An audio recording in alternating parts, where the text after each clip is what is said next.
에고에미 선언 8번째 말씀 드리겠습니다. 나는 부활이요 생명이다. 말씀 드리도록 하겠습니다. 오늘 예수님께서 선언하신 이 에고에미는 5번째 말씀입니다. 나는 부활이요 생명이다. 인류 역사상 가장 위대한 선언이 있다면 바로 이것이 아닐까 합니다. 나는 부활이요 생명이다. 근데 이것은 사람이 할 수 있는 말이 아닙니다.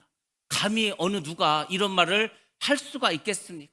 오직 하나님만이 할 수 있습니다. 왜냐하면 하나님만이 죽음을 초월할 수 있기 때문입니다. 오늘 본문의 말씀 요한복음 11장은 예수님께서 이제 공생애를 다 마치시고 이제 고난주간을 앞둔 불과 얼마 남겨두지 않은 그때 일어났던 사건입니다. 우리가 잘 아는 것처럼 나사로의 그 죽음에서 살려주신 그 표적에서 하신 말씀이 오늘 본문의 말씀입니다.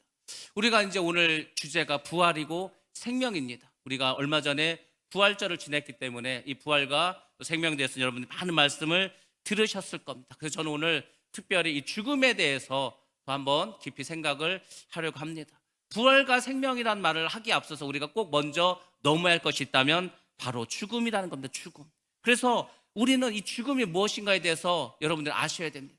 죽음이 무엇일까? 유명한 철학자인 하이데거는 죽음에 대해서 이렇게 정리했습니다. 우리 인생이 죽음을 향해서 가고 있는데 그 5가지 명제가 있다는 겁니다. 첫 번째 뭐냐? 죽음은 인간은 반드시 죽는다는 겁니다. 죽음에 있어서 가장 중요한 것 첫 번째는 인간은 반드시 죽는다는 것. 여기에는 단 한 명의 예외도 없습니다.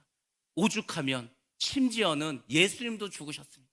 예수님도 죽으셨다니까요. 그래서 모든 인간은 반드시 죽습니다. 성경에 예외가 딱 2번밖에 나오지 않았습니다. 에녹과 엘리야. 에녹은 하나님과 동행한 삶을 살았습니다. 그래서 죽음을 맛보지 않고 하나님이 그냥 데려가셨습니다. 그리고 엘리야는 그 엘리사가 보는 앞에서 페리바람을 타고 또 하늘로 올라갔습니다. 그러니까 죽음을 맛보지 않은 사람은 인류 역사상 2명밖에 없고 모든 사람은 반드시 다 죽었다는 겁니다. 죽음에 대해서 알아야 될 2번째는 죽음은 언제 올지 모른다는 겁니다. 여러분 죽음이 언제 올지 아십니까? 아무도 내가 언제 죽음을 맞이할지 아무도 모릅니다. 장담할 수가 없습니다. 건강하다고 안 죽는 것도 아니고 젊다고 안 죽는 것도 아닙니다.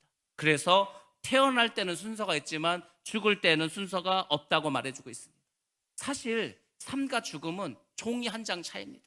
저도 그런 경험이 있었고 많은 분들이 그런 그 경험이 있을 겁니다. 교통사고가 날 뻔했어.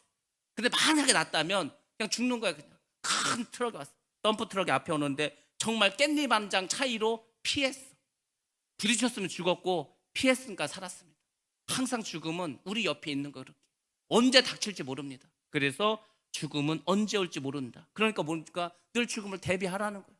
늘 대비하는 그 죽음을 대비해서 생명보험만 들지 마시고 여러분들 죽음을 늘 대비하시면서 기름도 준비하시고 믿음도 준비하시고 늘 언제든지 천국에 갈 수 있도록 준비하셔야 됩니다. 우리가 소풍만 가도 여행만 가도 가방을 준비하고 먹을 것을 준비하고 돈을 준비하고 뭐 여권과 비자 다 준비하고 환전하고 하지 않습니까? 언제 죽을지 모르는데 언제 천국 갈지 모르는데 늘 대비하는 마음을 가지고 살아간다는 것입니다. 3번째, 죽음은 누구도 대신할 수 없다는 겁니다. 여러분이 죽는데 누가 여러분 대신해서 죽을 수 있습니까? 그렇게 할 사람 아무도 없습니다. 그렇게 할 수도 없습니다. 누가 나를 대신해서 죽는다 하더라도 내가 안 죽습니까? 어차피 죽는데. 그러니까 죽음은 누가 대신해 주는 것이 아닙니다. 사랑하는 가족도 그렇게 할 수 없습니다. 나를 사랑하는 그 사람도 나를 대신해서 못 죽습니다. 대신해서 죽어도 그 사람 죽었다고 내가 안 죽냐? 그게 아니거든요. 제가 한번 그런 이야기를 했습니다. 어느 날 왕이 있었습니다. 왕이 어떤 사람에게 전가를 보냈습니다. 나에게 오라고, 왕궁으로 오라고 했어요. 왕궁으로. 근데 이 사람이 왕이 갑자기 부르는데 왜 부르지 도대체? 뭐 때문에 부르지? 궁금했습니다. 두려웠습니다. 그래서 자기에게 가장 친한 친구, 가장 믿을 수 있을 만한 친구에게 이야기를 합니다. 야, 왕이 오라고 하는데 나하고 좀 같이 가자. 그랬더니 가장 친하고 믿었던 그 친구가 같이 못 가주겠다는 거야. 너 혼자 가라는 거야. 나 못 가겠다고. 그래서 거절을 당합니다. 2번째 친구한테 갔습니다. 그 친구는 그나마 2번째로 친한 친구라고 생각을 했습니다. 그 친구한테 가서 왕이 나를 오라고 하는데 나하고 같이 가서 왕을 좀 만나자고. 그랬더니 그 친구는 말합니다. 나는 왕궁까지는 같이 가주겠다. 근데 왕 앞에는 같이 못 가주겠다고 그렇게 이야기합니다. 세 번째 친구가 있었습니다. 별로 소중히 생각하지도 않았습니다. 별로 잘해주지도 않았습니다. 친하지도 않았습니다. 그냥 그 친구만 나를 좋아했어. 그 친구에게 말합니다. 왕이 오라고 하는데 혹시 같이 가줄 수 있냐고. 그땐 같이 가주겠다는 거. 왕 앞에까지 같이 가주겠다고 세 번째 친구가 말을 했습니다. 자, 이게 의미하는 게 뭐라고 했습니까? 일단 왕은 누구래서 왕. 나를 부른 왕이 누굽니까? 누구죠? 죽음이에요, 죽음. 죽음. 그 죽음이 나를 오라고 하는 거예요. 그래서 그 죽음이 너무 무서우니까 가장 친한 친구. 여러분, 이 세상에서 가장 친한 친구가 누굽니까? 여러분들 가장 의지한 친구 누굽니까? 돈입니다. 돈은 여러분이 죽는다고 해서 여러분의 죽음에 같이 절대 가주지 않습니다. 여러분은 평생 돈을 사랑하고 돈을 위해서 무슨 일도 했고, 여러분들 돈을 위해서 무슨 일 다 하고 있지 않습니까? 돈을 벌기 위해서 열심히 일하지 않습니까? 돈을 위해서 그렇게 열심히 살았다고. 그러니까 당연히 돈이 나를 도와줄 줄 알았어. 돈이 내 죽음에 같이 가줄 줄 알았더니 돈은 아무 상관이 없는 거예요. 죽을 때 10원도 못 갖고 간다고 하지 않았습니까? 돈은 살아있을 때만 필요한 거예요. 내 죽음에는 전혀 소용없는 친구가 돈입니다. 두 번째가 누굽니까? 두 번째 누구라고 했습니까? 가족입니다. 가족은 내가 죽을 병 걸리면 병원에 찾아옵니다. 내가 죽으면 장례식을 치러줍니다. 내가 죽으면 무덤을 파서 나를 장례시켜주고 거기서 슬퍼하고 애통해 줍니다. 근데 거기까지야. 죽음까지는 같이 못 갑니다. 그 왕궁까지만 가주는 거, 장례식까지만 가주는 게 가족입니다. 세 번째 누구라고 했습니까? 나는 별로 그렇게 친하게 여기지도 않고 존중하지도 않았습니다. 근데 그 친구는 왕을 같이 만나 주겠다는 겁니다. 누굽니까? 우리 주 예수 그리스도. 예수님은 우리와 함께 죽음까지 같이 가시는 분입니다. 그 죽음까지 가서 여러분의 죽음의 문제를 해결해 주시고 여러분에게 생명을 주시고 부활을 주시는 그분은 바로 예수 그리스도인 줄 믿습니다. 그러니까 여러분들 주님하고 친하게 지내셔야 돼. 이게 순서가 바뀌어야 됩니다. 주님을 멀리하고 주님은 저 뒷전에 있고 돈을 가까이 하면은 죽음의 순간에 다 배신당하는 거예요. 여러분들, 주님께서는 우리와 끝까지 하시고 늘 우리와 마지막까지 해주시는 분은 주님밖에 남지 않습니다. 네 번째, 죽음은 가장 정확하다는 겁니다. 죽음은 정확합니다. 불변의 진리입니다. 정해진 사실입니다. 한 번도 틀린 적이 없습니다. 반드시 일어나는 것이 죽음입니다. 남녀노소 누구에게도 예외가 없이 가장 정확하게 발생하는 것, 모든 인간에게 가장 평등한 것, 이 세상에서 가장 평등한 것이 뭔지 아십니까? 죽음입니다. 부자도 죽습니다. 돈 많은 사람도 죽습니다. 힘 있는 사람도 죽습니다. 돈이 없고 가난하고 병든 사람 다 죽습니다. 그래서 이 세상에서 평등한 것이 있다면 그것은 죽음이라는 말도 있습니다. 가장 평등한 겁니다. 가장 확실한 것이, 정확한 것이 죽음입니다. 마지막으로 죽음은 결코 반복될 수 없다는 겁니다. 한 번 죽으면 그것으로 끝입니다. 왜? 한 번 죽었는데 다시 살아나가지고 다시 살다 죽는 사람이 있습니까? 물론 성경에는 7명이 그런 사람이 있었습니다. 오늘날에도 심장이 멎어서 죽었는데 다시 살아난 사람은 있습니다. 그렇지만 그들도 결국은 죽고 맙니다. 결국 죽고 맙는다니까. 그러니까 내가 죽었는데 다시 살아나서 인생을 살고 또 다른 죽음을 맞이한다? 흔한 일이 아닙니다. 많은 사람에게, 모든 사람에게 나타난 일이 아닙니다. 요즘 드라마 중에서 그런 게 있다고 그러지 않습니까? Again My Life. 내 삶을 다시 한번 사는 거예요. 이 사람, 이 주인공이 죽었습니다. 검사였는데 어떤 그 나쁜 사람, 아주 힘이 많고 권력이 있는 사람을 어떻게 감옥에 넣으려고 하다가 역공을 당해가지고 죽음을 당해. 그래서 죽었는데 저승사자가 가서 살려줬어. 그래서 다시 20살로 돌아가. 그래서 그때부터 다시 인생을 삽니다. 이게 원래 웹툰이라고 하는 그 소설 만화의 그게 원작이었어. 근데 제가 그걸 유심히 이렇게 한번 그 스토리를 보면서 이런 생각을 했습니다. 우리가 다시 살아난다면, 그래서 내가 이 세상에 처음 살았을 때 그 모든 기억을 가지고 있으면서 다시 내가 20살 때부터 인생을 산다면 다 알고 있지 않습니까? 그러니까 이제 대비할 수도 있겠죠. 야, 그러면 참 인생이 새롭겠다. 제가 그 생각도 해보긴 해봤어요. 근데 그렇게 되는 것은 만화와 같은 이야기입니다. 그런 일은 우리에게 벌어지지 않습니다. 아무튼 죽음을 이렇게 정리했습니다.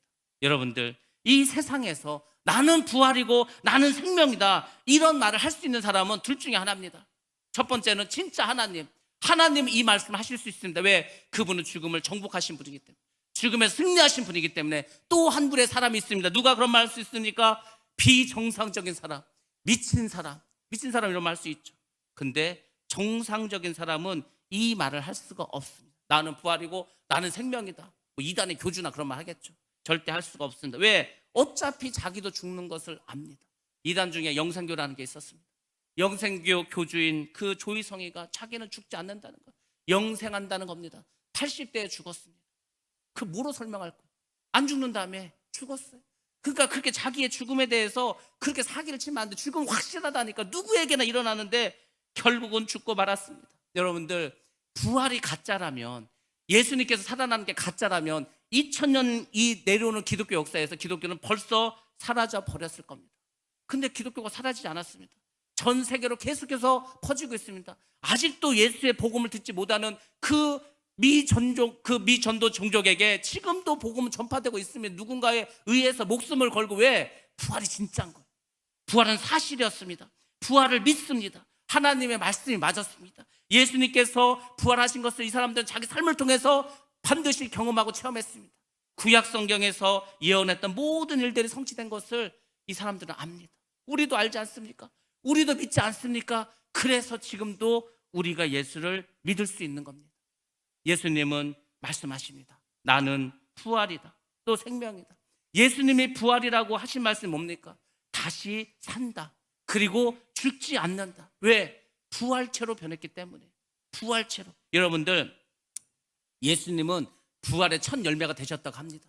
그 예수님의 부활은 죽었다가 살아났는데 다시 죽지 않는 거예요. 그게 바로 부활입니다.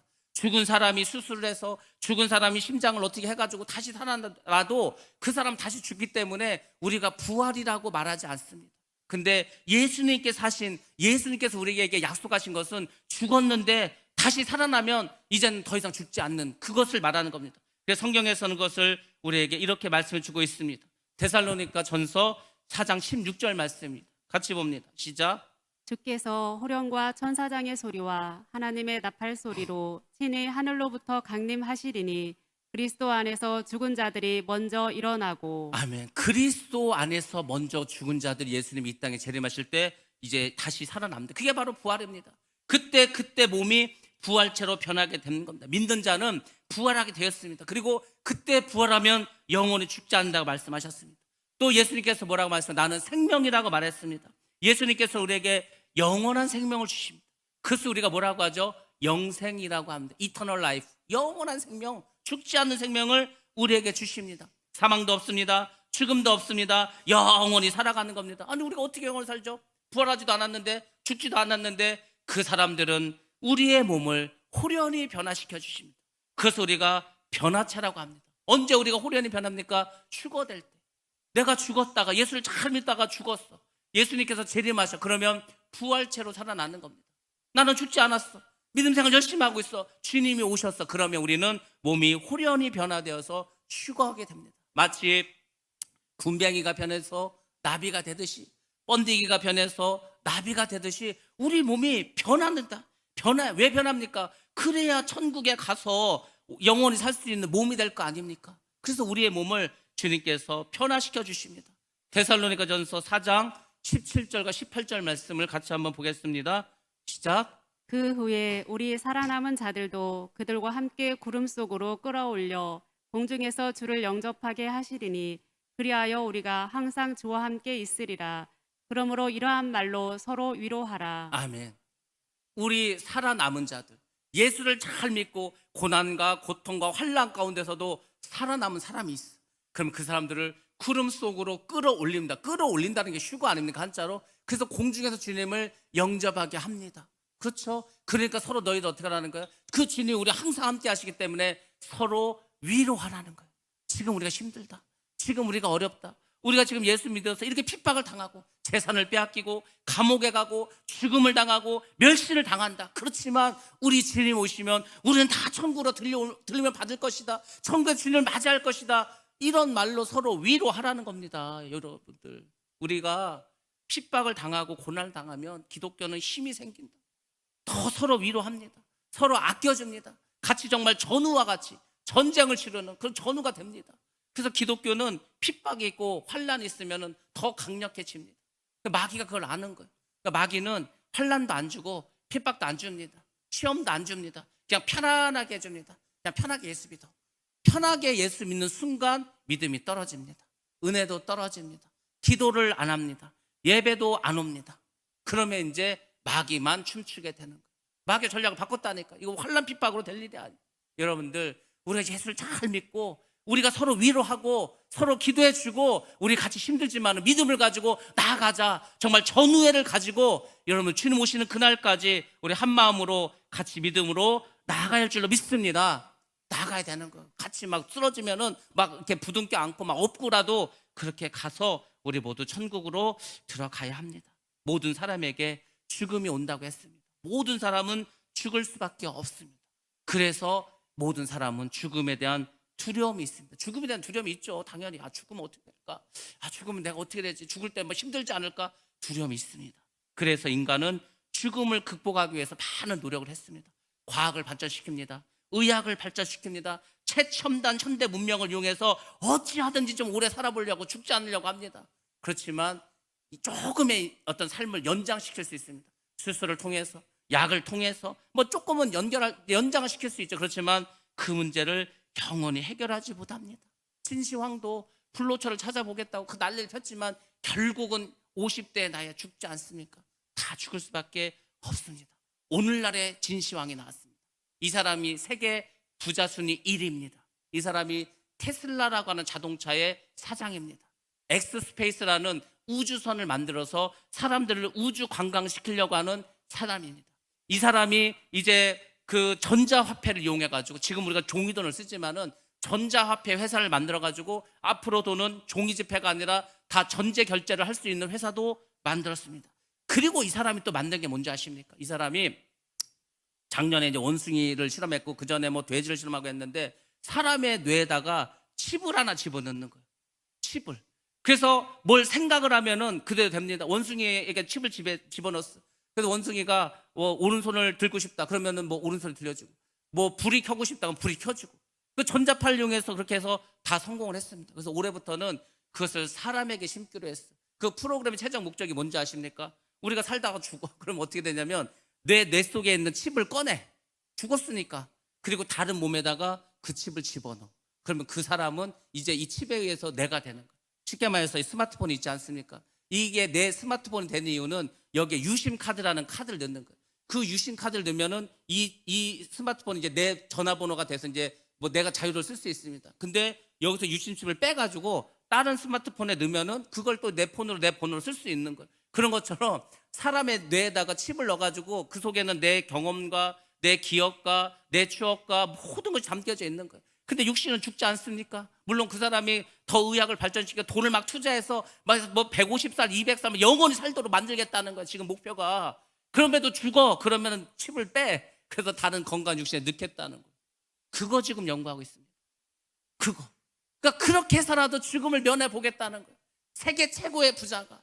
자동차도요. 그 테슬라라는 차가 얼마나 시끌쳤습니까? 전기자동차. 전 세계 전기자동차 1위 아닙니까? 앞으로 자동차는 다 전기자동차로 갈 수밖에 없습니다. 언제 또 석유 집어넣고 가겠습니까? 우주선, 우주를 이제 저기 우리 뭐 여행 가듯이, 외국에 비행기 타고 여행 가듯이 우주선 타고 갑니다. 2억 3억 내면은 이제 점점 싸지겠죠. 이 사람이 이런 프로젝트를 동물 실험을 끝냈고 올해부터 사람에게 하겠다는 거. 먼저 이게 다 마비된 사람 어떻게 못 움직이지 않으니까 이 뇌에다 칩을 넣어서 내가 생각한 대로 움직이는 거예요. 뭐 그런 세상을 만들겠다고 합니다. 그렇게 하더라도 어차피 죽습니다. 죽음의 문제를 해결할 수가 없습니다. 죽음 앞에는 훌륭한 사람도 답이 없습니다. 돈 많은 사람도 어떻게 할 수가 없습니다. 건강한 사람도 할 수 없습니다. 어떤 사람도 죽음을 피할 수가 없습니다. 이런 이 절망적인 우리 인간에게 예수님께서는 말씀하시는 거예요. 나를 믿으면 죽어도 살겠다는 거예요. 너희가 육신은 죽을 수 있다. 육신은 죽죠. 근데 그렇게 육신이 죽어도 살 것이라는 거예요. 그렇게 육신이 살아서 나를 믿으면 영원히 죽지 않겠다는 겁니다. 그러니까 우리가 예수를 믿으면 이 엄청난 역사가 일어나는 거예요. 죽었는데 살아나. 그래서 살아났는데 영원히 죽지 않아. 그게 뭡니까? 바로 부활 아닙니까? 부활. 우리는 육신이 죽을 수 있습니다. 근데 육신이 죽어도 우리가 예수를 잘 믿으면 살려주겠다는 거예요. 그렇게 해서 살면은 영원히 죽지 않겠다. 바로 영생을 주시겠다고 말씀하신 겁니다. 이게 무슨 말입니까? 그게 무슨 말이 결국 이런 것입니다. 예수님은 생명의 근원이 되신다는 거예요. 생명의 근원, 생명을 만드신 분이 예수님이라는 거예요. 예수님께서 천지를 창조하신 창조자라는 겁니다. 생명의 주인의 생명의 주인. 우리가 생명의 주인이란 말 찬양이 얼마나 많이 우리가 부릅니까? 나의 생명의 주인, 생명의 주인이라니까 그분이.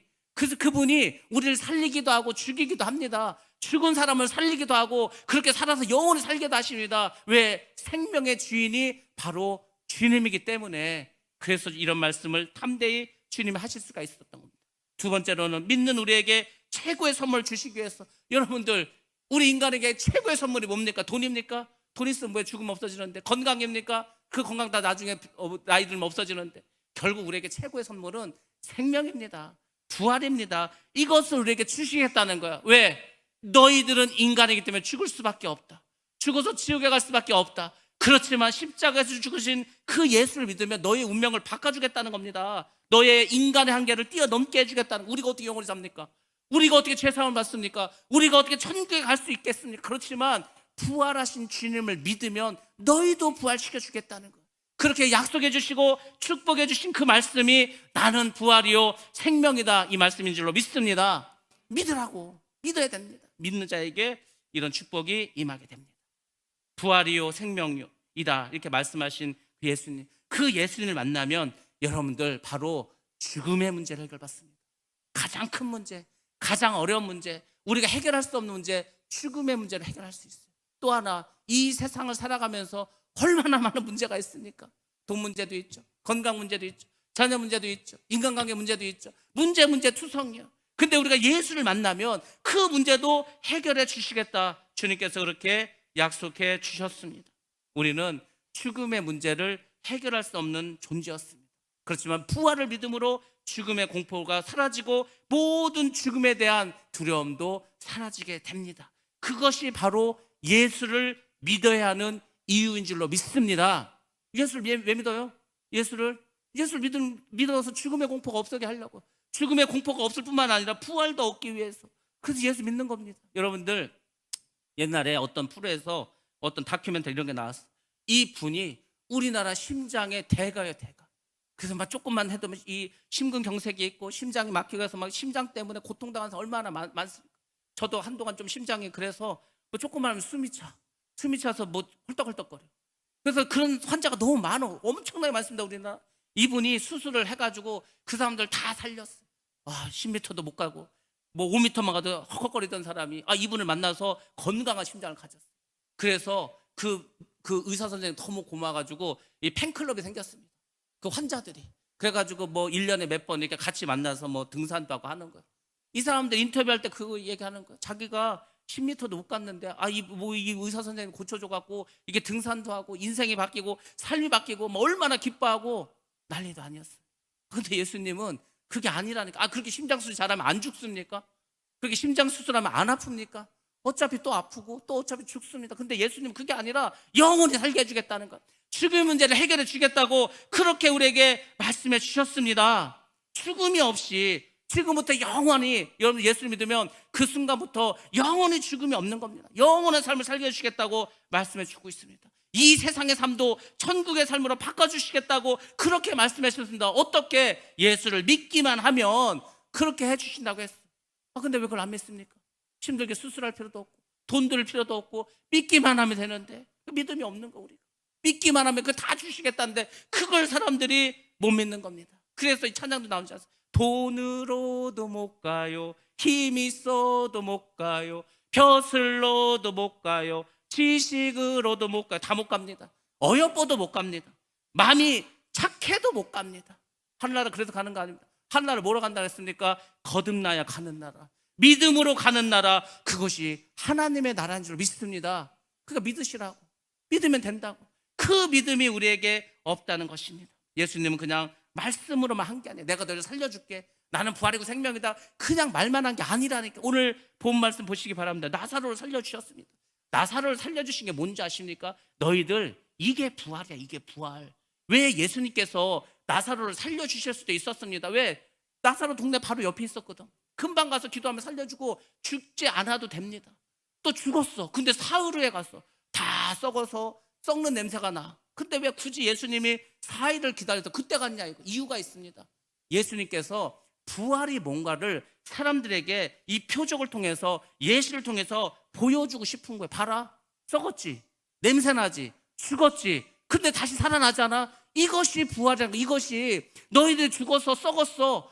화장해서 뼈가루밖에 없어. 그래도 하나님께서 다시 살려주신다는 것, 부활하면 다시 건강한 모습으로 살려주신다는 것을 나사로의 죽음을 살리시면서 주님께서 우리에게 보여주셨습니다. 그리고 그분이 친히 십자가에서 죽으시고 그분이 친히 부활하심으로, 다시 살아나심으로 부활을 확증해 주신 줄로 믿습니다.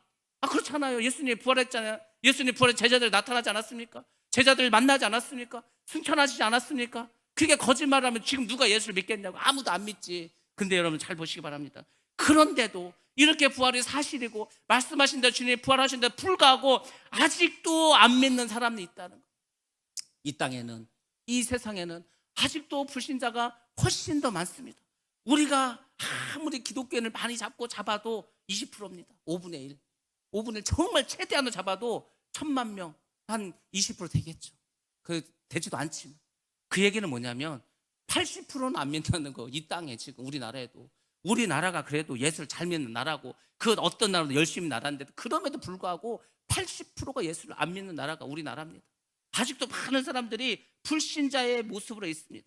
아니 정말 우리가 이 부활을 믿는다면 우리가 모든 것을 얻을 수 있는데, 생명도 얻을 수 있고 죽음에서 이길 수도 있고 다 우리가 얻을 수 있는데 그걸 못 믿는 거예요. 심장 수술을 잘하는 의사를 믿고 돈 많은 사람을 믿고 권력자는 믿지만 우리에게 영원한 생명을 주고 우리에게 죽은 목음을 다시 살려주는 그 부활하신 주님은 아직도 사람들이 못 믿는 거예요. 아마 사람들이 부활을 정말로 믿는다면 안 믿을 사람이 어디 있습니까? 교회마다 다 꽉 차지. 근데 그렇지 않습니다. 제가 그걸 볼 때 답답한 거예요. 마음이 아픈 거예요. 저 예수만 믿으면 천국 가는데, 예수만 믿으면 부활하는데, 예수만 믿으면 삶이 변화되는데, 괴로운 삶, 힘든 삶, 고통스러운 삶, 예수만 믿으면 다 천국으로 변하는데 뭘 이 세상에 뭐 대단한 게 있다고 저렇게 아직도 안 믿고 있을까? 여러분들, 예수를 믿어야 할 줄로 믿습니다. 부활하신 예수를 믿어야 할 줄로 믿습니다. 나도 부활한다는 것을 우리가 확신하고 믿어야 할 줄로 믿습니다. 그게 아니면 뭘 예수를 믿습니까? 우리가 예수를 믿는 건 부활 때문에 믿는 겁니다. 부활, 그 약속과 그 확증이 있기 때문에. 그런데도 여러분들 큰 문제가 있습니다. 무슨 문제가 있는지 아십니까? 믿는다고 하면서도, 교회를 다닌다고 하면서도 부활이나 영생에 대해서 확신하지 못한 사람이 있습니다. 설문조사 했습니다. 당신은 부활을 믿습니까? 교인들에게 한 것입니다. 교인들과 목사님에게 했습니다. 예수님의 재림을 믿습니까? 부활을 믿습니까? 당연히 100% 나올 것 같죠? 아닙니다. 60%에서 40%로 떨어졌어요. 미국에서 처음에 조사했는데 한 60% 정도가 믿는다고 했습니다. 재림도 믿고 부활도 믿고. 아니 교회 다니는 사람이 60%밖에 안 믿어. 근데 한 20년 지나고부터 다시 설문조사 했으니까 이제는 40% 정도만 믿는다는 겁니다. 목사님인데도 부활을 안 믿는 거. 목사님인데도 예수님의 재림을 안 믿습니다. 그럼 왜 목사를 하죠? 교회를 다니는 성도가 부활을 안 믿어? 예수님 다시 오시는 것을 믿지 않아? 아니 그러면 그게 뭘 예수를 믿는 겁니까? 예수를 믿는다는 것은 다른 게 아니에요. 부활하신 예수를 믿고 그 예수를 믿으면 나도 부활할 수 있다, 나도 천국에 살 수 있다. 그게 믿음 아닙니까? 근데 그 가장 본질적인 믿음이 없이 무슨 믿음이 있다고 말하는 겁니다. 그러니까 우리가 다른 건 몰라도 부활은 믿어야 됩니다. 부활을 소망해야 됩니다. 그래야 우리 삶이 천국으로 변할 줄로 믿습니다. 오늘 예수님께서 이 선언을 하시면서 연결된 사건이 있습니다. 바로 나사로의 부활 사건입니다. 나사로가 말씀드리지 않았습니까? 죽었습니다. 사흘 만에 다시 살아났습니다. 벌써 썩는 냄새가 나는 거예요. 그래서 이스라엘은 사람이 죽으면 그날 갔다가 무덤에다 갔다가 놓습니다. 왜? 냄새가 나고 썩으니까 죽은 날 바로 장사를 지내버립니다. 죽은 날 예수님께 십자가 죽으시지 않았습니까? 바로 내려서 무덤에 데려갔잖아요. 왜? 썩으니까, 냄새 나니까. 그래서 바로 이제 그 무덤으로 보내서 장사를 보냅니다. 많은 사람들이 나사로의 죽음으로 슬퍼했습니다. 울고 있었습니다. 예수님 가니까 많은 사람들 울고 있는 거예요. 예수님 오셨다고 하니까 이 마르다가 막 달려 나옵니다. 마르다가 원망스러운 목소리로 말합니다. 주님, 왜 이제 오셨습니까? 우리 오빠가 죽었습니다. 주님이 계셨으면 죽지 않았을 텐데 주님이 오시지 않아서 이렇게 죽었습니다. 그때 예수님 뭐라고 하시는지 아십니까? 이 마르다에게 내 오라비가 다시 살아날 것이라 말했어요. 그랬더니 이 마르다가 또 이렇게 말합니다. 마지막 날에는 우리 오라비가, 우리 오빠가 다시 살아날 것을, 다시 부활할 것을 저도 믿습니다. 이스라엘 사람들은 그 믿음이 있습니다. 마지막 때 메시아가 오면 그 모든 죽은 사람들이 부활한다는 그 부활신앙이 구약의 성도들에게 있습니다. 유대인들에게 있어요. 그러니까 마르다는 예수님께서 네 오라비가 다시 살아난다는 그 말이 그 나중에 이제 뭐 정말 메시아가 와서 마지막 때에 부활한다. 그건 나도 믿는다고. 그러니까 이 마르다의 믿음은 막연한 믿음이었습니다. 지금 예수님이 무슨 말을 하는지 예수님은 네 오빠를 내가 지금 당장 살려주겠다 이렇게 말씀하신 건데 마르다는 그게 믿어지지도 않고 이해도 안 되니까 그냥 뭐 이 세상의 마지막이 되면 우리 오빠가 부활한다 이렇게 생각했습니다. 아무튼 많은 사람들이 이 그 나사렛 죽음을 통해서 슬퍼했습니다. 예수님도 슬퍼하시고 눈물을 흘리셨습니다. 저는 왜 예수님이 이렇게 눈물을 흘리셨을까? 그걸 곰곰이 생각해 봤습니다. 그건 뭐냐면 죽음은 가장 슬픈 일이라는 거예요. 여러분들 이 세상을 살다 보면 슬픈 일이 있습니다. 슬픈 일이죠. 근데 그 슬프고 슬픈 일 중에서 가장 슬픈 일이 뭡니까? 사랑하는 사람의 죽음이지 않습니까? 사랑하는 사람 죽음, 많은 죽음이 있습니다. 우리 모두에게 죽음이 있기 때문에 우리는 항상 죽음과 가까이 합니다. 1년이면 주변에서 아는 사람이 또 뭐 이래저래 엮인 사람이 뭐 이렇게 그 부고가 와서 우리가 참석하지 않습니까? 저에게도 기억에 남는 죽음이 있습니다. 불과 한 2, 3년 전에 그 파주에 있었을 때 고등학교 1학년 17살 된 남자아이가 죽었습니다. 전날까지만 해도 멀쩡하던 애가 새벽에 교통사고가 나서 죽었습니다. 그 죽었다고 해가지고 그날 저녁에 토요일 날 저녁에 장례식장을 갔더니 세상에 애가 죽으니까 맨 그 친구들만 와가지고 거린 것들이 앉아서 술이나 먹고 있고 그 엄마는 정신이 나갔어요. 그 아빠도 술에 취해서 정신이 없고 그 엄마를 딱 이렇게 보는데 그 엄마가 저를 붙잡고 우는데요. 정말 온 힘을 다해서 오열을 하는 거 오열을 막 소리를 지르면서 어떻게 해서 어제까지 멀쩡하던 아들이 아침에 죽어가지고 이렇게 지금 뭐 죽은 시신이 됐으니 뭐 그 엄마의 고통과 아픔은 뭐 이루 말하지 않, 뭐 우리가 뭐 상상하지. 저는요 막 놀라서 사람이 이렇게 소리 지를 수 있구나. 이거 그 오열한다 하지만 정말요 막 온 힘을 다해서 제 손을 붙잡고 어떡합니까? 그 죽은 아들이 돌아오는 것도 아니고. 그래서 제가 이제 장례를 치러줬어요. 그 서울에 뭐지 화장터까지 가서 제가 보면서 야, 이런 죽음도 있구나. 이렇게 죽으면 슬픈 거구나. 슬픔은요 너무 큽니다. 예수님도 그 나사렛 죽음에 눈물 흘리지 않았습니까? 또 인도양의 어떤 그 동남아 쪽에 어떤 부족이 있었습니다. 이 사람도 소조 부족이에요. 힘이 없습니다. 그래서 땅이 없어. 이 사람도 어디서 사냐면은 낮은 바닷가에다가 나무를 받고 그 위에 나무로 집을 져서 살아가는 거예요. 집이 없습니다. 그냥 그 바다 위에 사는 거예요. 물고기 잡아서 사는 거예요. 얼마나 가난합니까? 근데 그 어떤 그 부족 중에서 어떤 그 엄마가 아기를 낳다가 죽었습니다. 병원이 있는 것도 아니고 약이 있는 것도 아니고 의사가 있는 것도 아니고 애를 낳는데 애가 걸렸는데 나오질 못하고 힘이 다 빠졌어. 애를 낳다가 힘이 빠지면 죽는 거 아닙니까? 엄마가 죽었어.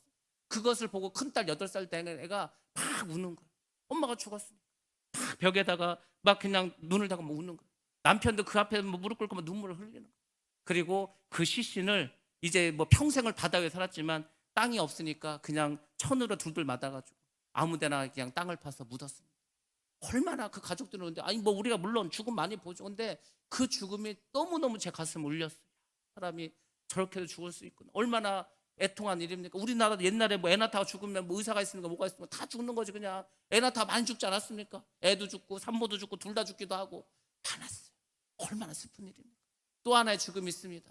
이 용인이라고 했습니다. 용인이 지금 가면은 분당 못지 않습니다. 그 뭐 죽전이나 뭐 이렇게 해서 개발을 해가지고 뭐 용인이 뭐 그 같은 분당 뭐 부럽지 않을 정도로 지금 잘 됐습니다. 그래서 옛날에 용인이 어떤 곳입니까? 그냥 산이 있고 아주 그냥 저 뭐랄까 수도권 그냥 외곽이었습니다. 근데 거기를 개발하다 보니까 땅을 이제 아파트를 짓어 땅을 파다 보니까 뭐가 나왔어. 뭐 관 같은 게 뭐 이상하게 나왔어.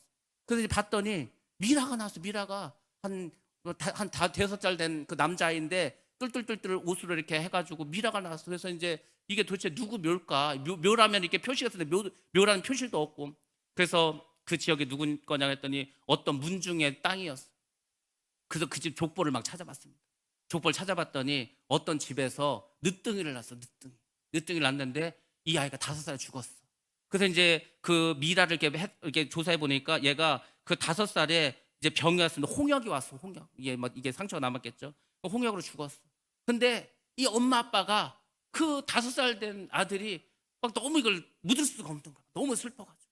그래서 엄마는 자기의 치마를 둘러 말고 아빠는 자기 옷을 벗어서 그 두루마기로 뚫뚫뚫 말아가지고 그를 땅에다 묻었는데 이게 미라가 돼버렸어요. 그냥 썩지도 않고. 그걸 보면서 야, 그 부모의 마음이 얼마나 슬펐을까. 그치, 늦둥이 5살 아들이 죽었습니다. 그러니까 죽음은 슬픈 일입니다. 아픈 일입니다. 죽음이야말로 우리 인간에게 가장 슬픈 일이에요. 근데 그 죽음 앞에서 우리는 어떻게 할 수가 없습니다. 죽음 우리에게 다 마지막이고 끝이고 가망이 없어요. 그래서 슬픈 거 아닙니까? 그래서 애통하고 그래서 마음이 미어지는 거 아닙니까? 병원에서 내가 시한부 선고를 받았어. 그 의사가 한 얘기 다 뭡니까? 어차피 우리가 뭐 손쓸 건 없고 집에 가셔서 맛있는 거 드시고 하고 싶은 거 하시고 여행이나 다니시고 그게 편히 살다가 죽으시라고. 의사도 어떻게 할 수가 없습니다. 그게 우리의 인생이에요. 근데 뭐 이렇게 살겠다고 발버둥을 치는지. 우리 사람이 이 죽음 앞에서 겸손해질 필요가 있습니다. 그 죽음을 해결해 주신 그 주님의 십자가의 능력이, 이 은혜가 얼마나 대단한 것을 우리는 죽음을 알면서도 깨닫지 못하고 살아갑니다. 그러니까 부활이 얼마나 대단한 것을 알지를 못하는 거예요. 죽음을 우리가 늘 이렇게 그 경험하며 살면서도 예수님은 이 죽음 앞에서 그 나사로의 무덤 앞에 섭니다. 그리고 예수님께서는 정말 단호하게 사람이라면, 정상적인 사람이라면 할 수 없는 말을 하십니다. 그 나사로의 무덤 앞에 서서 예수님께서 그 무덤을 향해서 뭐라고 하십니까? 나사로야 나오라, 나사로야 나오라. 아니 그게 뭐 말이 됩니까? 나오라고 해서 죽은 사람이 살아나옵니까? 아무도 믿지도 않고 아무도 기대도 하지 않았습니다. 이거는 인류 역사상 유례가 없었던 사건이지 않습니까? 누가 무덤 앞에 가서 다 썩어서 장기에서 냄새가 나는데 거기 가서 죽은 사람한테 나오라고? 그게 말이 됩니까? 무덤 앞에서 그렇게 한다고 누가 나오겠어요? 그 살아서 나올 수가 있습니까? 근데 한번 보시기 바랍니다. 죽은 나사로가 이래서 나오는 거예요. 여러분들, 만약에 이 사건이 죽은 나사로가 정말 살아났다면 엄청난 사건이지 않습니까? 죽은 나사로가 살아났다면 예수님도 정말 살아나지 않으시겠습니까? 그러면 예수님께서 부활하시고 우리에게도 부활해 주신다, 부활하게 해주신다는 거, 그거 다 사실이지 않겠습니까? 이 당시에 목격한 사람도 있잖아요. 저는 그 생각을 합니다. 야, 죽은 나사로가 살아났을 때 그 곳에 있었던 사람들 표정이 어땠을까? 뭐 어땠을까? 여러분은 어땠겠어요? 여러분은 누가 죽었다 그래서 갔는데, 아니 거기서 어떤 목사님 와가지고 그 죽은 사람 이름 부르면서 나오라고 하는 거예요. 관뚜껑을 열고 나왔어. 다 도망갈 것 같지 않습니까? 근데 현신에 건 사람도 그렇지 않았습니까? 그 오살리 기도원 그 원장하시던 그 김상호 목사님도 죽어가지고 그 장례 치는데 그 관뚜껑 열고 나오지 않았습니까? 다 도망갔어, 다 도망갔어. 이런 일이 있었습니다. 우리나라에도. 우리나라가 그렇게 성령 충만했어. 그렇게 성령께서 역사하신 나라였습니다. 죽은 사람이 막 벌떡벌떡 일어나고 그러지 않았습니까? 장례 치르고 있는데, 관 속에 있는데, 다 썩어서 냄새 나는데, 이 나사로만 살려주신 게 아니다니까요. 그러니까 우리가 예수를 믿을 수밖에 없지 않습니까? 만화 같은 이야기죠. 예수 안 믿는 사람한테 죽은 사람이 살아났다. 우리가 예수를 믿으면 죽어서 부활하게 된다. 누가 믿습니까? 근데 이게 일어났다니까요. 여러분들, 부활은 주님께서 우리에게 주신 선물입니다. 부활은 그 어떤 선물보다도 가장 좋은 겁니다. 생명은 그 어떤 것보다 가장 존귀하고 고귀하고 우리 삶 속에서 최고의 정말 가치 있는 것인 줄로 믿습니다. 근데 그걸 주시겠다는 거예요. 근데 뭐가 생명이고 부활을 주시겠다는데 왜 우리가 그것을 받아들이지 않습니까? 여러분들, 저는 이 장면을 보면서 그 생각을 했습니다. 이게 사실 영화에서 봤어요. 제가 예수님이 나사로의 무덤에서 나사로야 나오라, 나사로야 나오라는데, 그때 주님께서 제 마음속에서 저한테 그런 말씀하시죠. 제 이름을 부르면서 나오라는 거예요. 어디서 나오냐? 이 죄악된 세상에서 나오라는 거예요. 냄새나고 썩어가는 이 죄악된 세상의 무덤에서 나오라는 겁니다. 여러분들, 우리가 과거의 악습에 묶여 있어. 내가 아직도 고정관념에 묶여 있어. 아직도 시기와 질투에 묶여 있어. 아직도 내 마음속에서는 미움이 있고 다툼이 있어. 거기서 나오라는 거예요.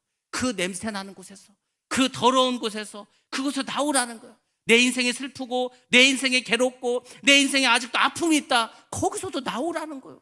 예수님이 괜히 오셨습니까? 우리를 변화시켜주기 위해서, 이 저주받은 인생에서 축복의 삶으로 바꿔주기 위해서 예수님이 뭐 부활만 주신지 아십니까? 이 땅의 복도 주시지 않아. 이 땅에서 아프고 슬프고 괴로운 우리의 인생도 다 고쳐주시고 다 새롭게 해주시고 복 주시겠다고 하지 않았습니까? 근데 우리가 그 무덤 속에서 안 나오고 있는 거예요. 그 냄새 나는 곳에서, 그 더러운 곳에서. 저는 깜짝 놀랐다니까. 주님께서 나오라는 거예요. 너 그 세상에서, 죄악된 세상에서, 냄새나는 세상에서, 그 아직도 고쳐지지 못한 악습에서, 그 너의 시기와 질투와 이 모든 것에서 나오라는 거예요. 거기 지금 냄새 나는데 썩는데 왜 있냐는 거예요. 그 시체가 있는 곳에서. 깜짝 놀랐습니다. 여러분들, 우리가 그 무덤에서 다 나와야 줄 믿습니다. 모든 불신앙에서 나와야 되는 거. 왜 그 속에 있냐고. 왜 고정관념에서 빠져서. 저는 제일 답답한 사람이 자기 고집으로 사는 사람들. 아니 그 고집만 버리면 인생이 얼마나 넓어지고 인생이 얼마나 편해지고 인생이 얼마나 좋은 게 많은데, 그 소리 그거 누가 지키라고 한 것도 아니고 그냥 내가 내 고집을 못 버리는 거예요. 버리면 아무것도 아닌데, 아무것도 아닌 거를 끝까지 붙잡아서 자기의 인생을 힘들게 하고 주변 사람도 힘들게 합니다. 고집할 거 없습니다. 다 내려놓으시기 바랍니다. 주님께서 새로운 삶을 우리에게 부어주실 줄로 믿습니다. 주님께서, 하나님께서 우리가 원하시는 게 있습니다. 그건 뭐냐면 복음의 삶을 살아가는 거예요. 은혜의 삶을 살아가는 겁니다. 축복의 삶을 살아가는 것을 주님이 우리에게 원하고 계신 줄로 믿습니다. 우리가 원하는 게 아니에요. 우리도 하나님 복 주세요, 우리 행복하게 살게 해주세요, 우리만 원하는 게 아니고 하나님도 우리가 그렇게 살기를 원한다니까. 근데 우리가 순종하지 않는 거예요. 말씀대로 살아가지 않습니다. 이 복음을 증거하는 삶을 살지 않는 거예요. 순종하고 말씀대로 살고 이 복음을 증거하면 하나님 그렇게 다 주시겠다고, 복을 주시겠다 약속을 다 해줘도 우리가 그렇게 살아가지 않고 있다는 겁니다. 부활하신 예수님을 믿는다면 우린 이 땅에서 천국의 삶을 누릴 줄로 믿습니다. 우리가 꼭 죽어서만 천국 가라는 게 아니라니까요. 그게 아닌다. 회개하라. 천국이 가까이 왔느니라. 천국이 가까웠다는 건 예수님이 이 땅에 오신다는 거. 오셨잖아요. 2000년 전에. 이미 2000년 전에 이 땅에 하나님 왕국이 이루어졌다니까요. 그러니까 우리가 그렇게 살아가면 되는 거예요. 여러분 성경에서 뭐라고 하십니까? 천국은 어떤 사람의 것이라고 했습니까? 천국은 침노하는 자의 것이라고 말씀해 주셨습니다. 우리 마태복음 말씀 봅니다. 11장 11절에서 12절 말씀입니다. 내가 진실로 너에게 말하노니 여자가 낳은 자 중에 세례 요한보다 큰 이가 일어남이 없도다. 그러나 천국에서는 극히 작은 자라도 그보다 크니라. 세례 요한의 때부터 지금까지 천국은 침노를 당하나니 침노하는 자는 빼앗느니라. 서로 위로하라. 아멘. 뭐라고 했습니까? 지금까지 천국은 침노를 당한다. 천국이 공격을 당한다는 겁니다. 침노하는 자가 빼앗는다. 이 침노한다는 게 영어 성경을 보면 인베이더라고 합니다. 인베이더가 뭐냐면 침략자예요. 침략자. 침략자들이 천국을 빼앗는다는 겁니다. 그 무슨 말이에요? 천국에 가기 위해서 그렇게 살으라는 겁니다. 이것을 쉽게 쓰여진 현대인의 성경을 보면 이렇게 나와 있습니다. 그 침노하는 자를 이렇게 표현합니다. 힘을 쓰는 사람은 그것을 차지한다. 내가 천국을 소유하기 위해서 힘을 쓰는 사람, 노력하는 사람, 정말 열심히 사는 사람, 그 사람은 천국을 차지한다는 거예요. 차지한다고. 옛날에 오만과 편견이라는 영화가 있었습니다. 그 주제곡의 제목이 뭐냐면은 Winners take it all이라는 거예요. Winners, 승자가 take it all, 모든 것을 다 가져간다는 거예요. 천국이 그런 것입니다. 천국은 승자가 가져가는 거예요. 승리한 사람이 가져가는 겁니다. 그러니까 여러분들 승자가 되시기 바랍니다. 승리하는 자가 되시기 바랍니다. 가만히 있으면 안 돼요. 가만히 있으면 남 잘 되는 것만 구경하다가 시기 질투만 끝나는 거예요. 저는 그렇게 생각합니다. 저는 그렇게 또 할 겁니다. 저는 뭐 열심히 해. 막 튀어. 그러면 그 사람들 또 밀어줄 거예요. 아주 판을 깔아줄 겁니다. 더 열심히 하시라고. 전도 열심히 한 사람이 있어. 그러면은 다른 사람 전도 못하는데 전도 열심히 그렇게 하시라고. 찬양 열심히 한 사람이 있어. 다른 사람 찬양 못하는데 찬양 더 열심히 하시라고. 기도 열심히 한 사람이 있어. 그럼 기도 더 열심히 할 수 있도록 조건과 환경을 계속해서 만들어줄 거예요. 그러니까 여러분들 튀시기 바랍니다. 물론 질서 안에서, 그리고 그 한계 속에서, 그리고 하나님 앞에서 온전한 모습을 하면은 하나님이요 그 뭐라고 안 합니다. 열심히 하는데. 제가 그랬잖아요. 솔로몬 보시면 솔로몬이 얼마나 열심히 했습니까? 하나님께서 구하지 않은 것도 주시지 않습니까? 여러분들 뭐 하나님 앞에서 내가 떳떳하고 내가 정말 하나님의 질서 안에서 한다면은 열심히 하시기 바랍니다. 전도도, 기도도, 찬송도, 예배드리는 것도 뭐든지 다 열심히 하셔서 여러분들 다 천국을 침노하시고 그 천국을 확장하시고 차지하시길 주의 이름으로 축복합니다. 왜 주신다는 걸 안 가져가십니까? 하나님께서 우리에게 약속하신 복이 있습니다. 하늘의 복과 땅의 복입니다. 하늘의 복은 구원과 영생과 은혜입니다. 이거는 날마다 내려주십니다. 우리가 은혜를 안 받고 하루라도 견딜 것 같습니까? 우리가 날마다 구원을 받지 않고 하루하루 견딜 것 같습니까? 우리는 날마다 구원을 받는 거예요. 왜 그런지 아십니까? 내가 오늘 살다 오늘 죽었어. 내가 오늘 구원을 못 받아서 죽으면 구원이 없는데 구원을 매일 내려주시는 거예요. 은혜를 매일 내려주시는 겁니다. 영생도 매일 내려주시는 거예요. 왜? 언제 죽을지 모르니까. 그런 걸 받으셔야 될 거 아닙니까? 그 하늘의 복을 날마다 부어주시는 거예요. 그러니까 그걸 받아야 할 줄 믿습니다. 또 하나의 복이 있습니다. 그것은 뭐죠? 땅의 복이라는 거예요. 땅의 복은 하나님께서 심은 대로 주십니다.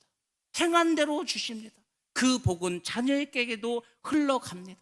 그래서 아브라함의 하나님, 이삭의 하나님, 야곱의 하나님 되는 겁니다. 무엇이 흘러가는지 아십니까? 믿음이 흘러갑니다. 내가 믿음으로 잘 말씀대로 살면은 내 믿음이 자녀에게 넘어갑니다. 또 하나, 물질이 내려갑니다. 내가 정말 하나님께 순종.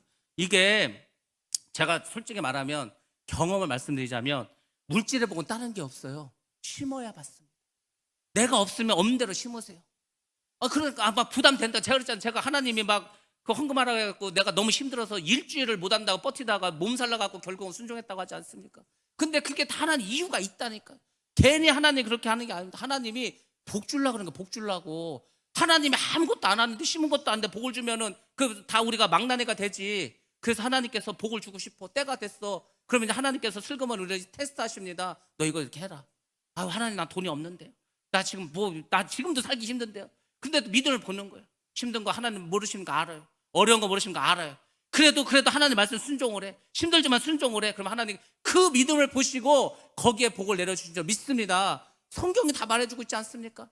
다 간증이 그건지 아십니까? 다 그래요. 원래 하나님은 그런 공식을 가지고 있는 거예요. 힘들고 어려워도 순종하실 때 반드시 복을 주실 줄로 믿습니다. 그 복은 풍성한 복이에요. 제가 그랬잖아요. 하나님이 하나 주면 하나 주는 게 아니라고. 30배, 60배, 100배가 괜히 그게 아니고 진짜 그런 복을 주신다니까. 100배의 복도 주실 줄로 믿습니다. 1000배, 10,000배의 복도 주실 줄로 믿습니다. 3대, 4대로 내려가는 복을 내려주실 줄로 믿습니다. 왜 교회 다니는데 복을 못 받습니까? 내가 예수를 똑바른데 왜 복을 못 받습니까? 구하시고 순종하시고 침노하시면 하나님께 내려주실 줄로 믿습니다. 그게 예수 믿는 겁니다. 이 땅에서도 천국을 누리고 또 죽어서도 천국 가고 얼마나 좋습니까? 여러분들, 철학자 하이데거는 죽음에 대한 명제는 잘 말했습니다. 5가지 아주 잘 말했습니다. 근데 그는 어땠습니까? 결국 죽고 말았습니다. 결론만 잘 내렸지 죽고 말았습니다. 그렇지만 부활하신 주님은 어떻습니까? 부활하신 주님은 죽음을 이기시고 사망을 이기시고 부활하셨습니다. 그리고 우리에게도 너희도 부활해. 내가 부활의 첫 열매가 되었으니까 너희들도 다 부활해. 우리에게 부활을 약속해 주신 줄로 믿습니다. 죽음을 이기시고 생명을 주셨어. 오늘 선포가 바로 그겁니다. 내가 부활이요 생명이다. 나를 믿으면 죽어도 살겠고 살아서 나를 믿으면 영원히 죽지 않겠다. 바로 부활을 내려주신 줄로 믿습니다. 그 주님을 바라보세요. 그 주님을 따라가시기 바랍니다. 여러분들, 여러분이 믿음으로 결단하면 여러분 정말 믿음, 내가 이제는 내 믿음을 살리라. 내가 이제 세상 바라보지도 않고 세상 쾌락 쫓지도 않고 내가 정말 말씀대로 정말 주님 기뻐하시는 그 삶을 한번 살아보리라 결단하면 여러분의 삶이 변할 줄 믿습니다. 여러분의 삶이 변합니다. 그리고 또 어떻게 되는지 아십니까? 여러분의 주변도 변화됩니다. 여러분의 가정이 변화됩니다. 여러분의 자녀가 변화됩니다. 여러분 교회도 변화됩니다. 이 나라 민족도 변화되는 거예요. 나만 변하면 모든 것이 변화될 줄로 믿습니다. 이것이 바로 부활의 능력인 줄로 믿습니다. 그러니까 여러분들, 부활하신 주님, 그냥 주님만 부활한 게 아니고 여러분도 부활하시고 저도 부활하고 우리 아직도 예수를 믿지 않는 그 모든 우리 사랑하는 형제 자매들 다 부활할 수 있도록 복음을 전하고 말씀을 전하고, 그래서 우리 모두 다 부활해서 이 땅에서도 천국을 누리고 저 하늘나라에서도 영원토록 천국에서 살아가시기를 주님의 이름으로 축복합니다.